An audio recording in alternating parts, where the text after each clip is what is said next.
Have you ever met someone who clearly hates their job? Like they complain about it all the time. Their boss drives them insane. They're stressed constantly. Every Sunday night, they're already dreading Monday, and yet they never leave, not because they can't get another job, but because of one thing, their health insurance. Like, really? Health insurance is what's keeping people stuck. But when you actually think about it, it starts to make a lot more sense, because in the United States, your job isn't just where you get your paycheck. For a lot of people, it's also how you get health care. And that's actually pretty unusual compared to most of the world. In a lot of countries, if you lose your job, your health care doesn't disappear. You still go to the doctor, you still get treatment. But in the US, losing your job can also mean losing your health insurance, which raises a weird question. Why are those two things connected in the first place? Why does your employer have anything to do with whether you can go to the doctor? And the funny thing is, nobody actually designed it this way. It mostly happened by accident. And once you understand how it happened, you start to see why so many Americans today feel stuck in jobs they don't even like. So let's go back for a second, like way back, early 1900s. Because back then, health insurance basically didn't exist. If you got sick, you paid the doctor. If you went to the hospital, you paid the hospital. That was the system. Simple, but also kind of terrifying. But medicine was also very different back then. Hospitals were smaller, treatments were simpler, healthcare wasn't nearly as expensive as it is today. But as medicine improved, new technology started showing up, new procedures, new specialists, and hospitals got more advanced, which was great, but it also made healthcare more expensive. So people started thinking, okay, what if there was some way to spread out the cost? And one of the first big attempts at that happened in 1929. A hospital in Texas came up with a plan for teachers. Teachers could pay a small monthly fee, and if they ended up in the hospital, their care would be covered. That plan eventually grew into Blue Cross. And at the time, this idea was actually pretty new, insurance for hospital care. But even then, it still wasn't connected to your job. That part comes later. And weirdly enough, war had a lot to do with it. So fast forward to World War II. The US economy is running at full speed. Factories are building planes, tanks, weapons, everything. And companies need workers, lots of workers. But there's a problem.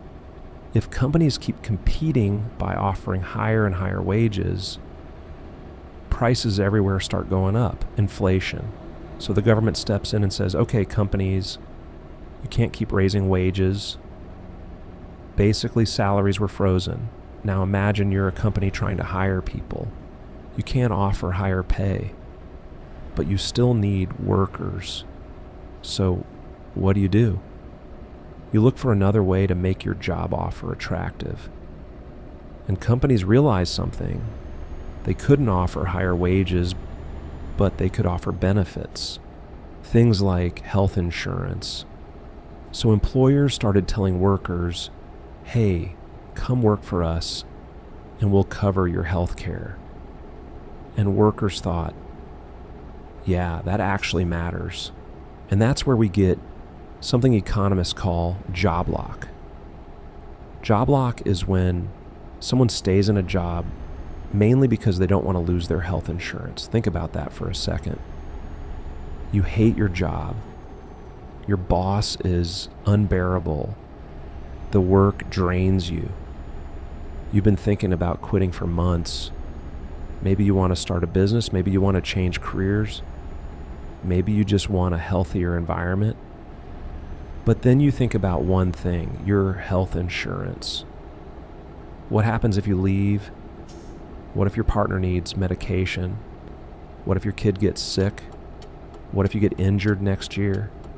And suddenly leaving feels risky, so you stay, even though you don't want to. Not because the job is amazing, but because the insurance is attached to it. And this still shapes the American job market today. Roughly half of Americans still get their health insurance through their employer, which means your job isn't just your income, it's also your access to health care. There have been attempts to change parts of the system. The Affordable Care Act made it easier to get insurance outside of employment. It created marketplaces, it protected people with pre-existing conditions. Those changes helped a lot of people. But employer insurance is still the dominant system. And that's why this debate never really goes away. Some people say the system works fine. Employers help cover the cost.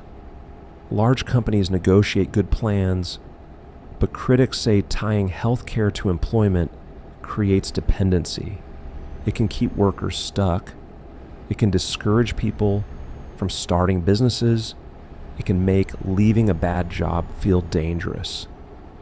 And that brings us back to one I got from a viewer recently. Health insurance tied to your job is the number one reason why people stay in jobs they hate. Is it the only reason people stay? Of course not.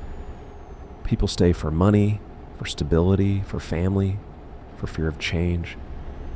But healthcare is definitely one of the biggest reasons, because when access to doctors and hospitals depends on your employer, quitting a job stops being just a career decision. It can feel like gambling with your healthcare. And when you realize that this entire system started from a temporary workaround during World War II, it's honestly kind of wild. A decision made decades ago, still shaping how millions of Americans think about work today.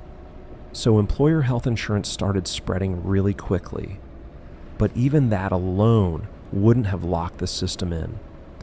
The real turning point was a tax decision. In 1943, the U.S. government made a ruling. Employer-provided health insurance would not count as taxable income, which basically meant this.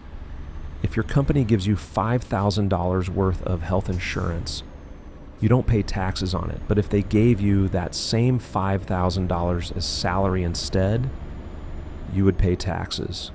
So suddenly, employer health insurance became an amazing deal. Employers liked it. Employees liked it.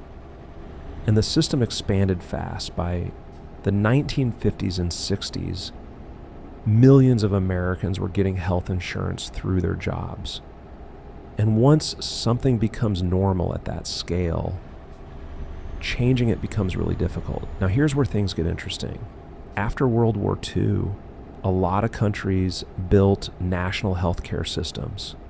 The UK created the NHS. Canada eventually built universal healthcare. Germany expanded its social insurance system.